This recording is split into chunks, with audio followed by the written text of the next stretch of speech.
Yeah, this kid, speed. Some guys maybe roll us. Is he capable of doing both? Yeah, I'd say. I mean, he can do all kinds of things. So I think just as the tackles this week, I think we just got to be prepared for moves.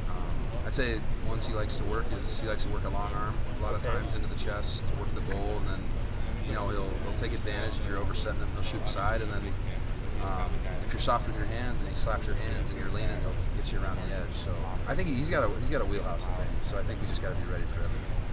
Paul said it's not just him on defense, that their defense is good. You guys didn't play him last year. He made the whole defensive staff on them. When you look at their defense, do you see guys flying to the ball? Do you see, because something's like 4 or 5 guys are on the ball? What do you see? Yeah, I'd say, I mean, their defense is really good. It's a good team in general. Purdue's not, a team that you should just look by. They beat, Iowa last week, and that doesn't change, our objectives for each week, but it shows that they're a good team. Their defensive line is great at working edges on even the guards, the interior guys.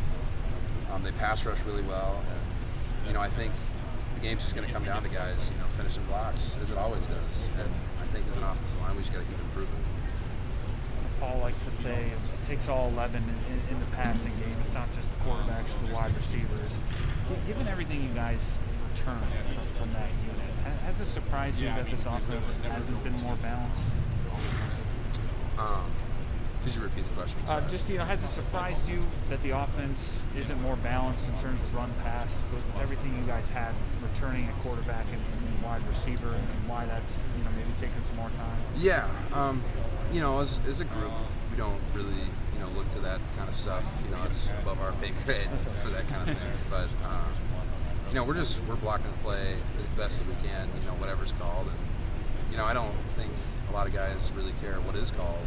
As long as we're executing it, because I know the coaches are setting us up for success regardless of what we're facing or whatever. So, and it, like Coach Chris was saying, it all comes down to all 11 guys. Like even in pass pro, like the quarterback's got to step up. The tailback's got to protect areas that he's got to protect. So it takes everybody. As an offensive lineman, though, you can sense when defenses respect your passing game or not, just by how many guys are in the box. Do you think this offense still has the capability to take advantage of those looks, or if you guys kind of more of a mindset of, hey, let's grind it out and win out? Yeah, I get what you're saying. We're Wisconsin football. The box is going to be loaded up most of the time, but we always got something that it's in our wheelhouse that we can throw, or we got play actions or nakeds and stuff like that we can set up. But I know that the coaches will have a good plan for us this week. I think I got here late, right as you're talking about him, but George Karlaftis, what stands out on film when you see him initially, and what you'll have to defend against him on Saturday? Yeah, I played him 2 years ago during the Rose Bowl year, and I think he's gotten a lot better since then. He's faster, stronger, smarter. He works inside guys. He works a long arm to the chest. He'll slap your hands if you're leaning, and then if you're oversetting him, he'll jump inside. So he's the type of guy that is on and consistent every play. He's not somebody that'll take a play off. And you got to be ready for every single move, because he's always got something in his back pocket that he can use. There's also someone else, Bronson Dean, who I think actually leads the team in sacks and tackles for loss. Have you had a chance to even look at the others on the offensive line or on the defensive line like that could disrupt? Yeah, I'd say their whole defensive line is really good. Their interior guys are really good at rushing the quarterback. We've seen them, as big as they are, you've seen them do pretty athletic things that you don't usually see out of a Big Ten D lineman. So I think as an offensive line, we're going to have to be on with all our stuff this week for that.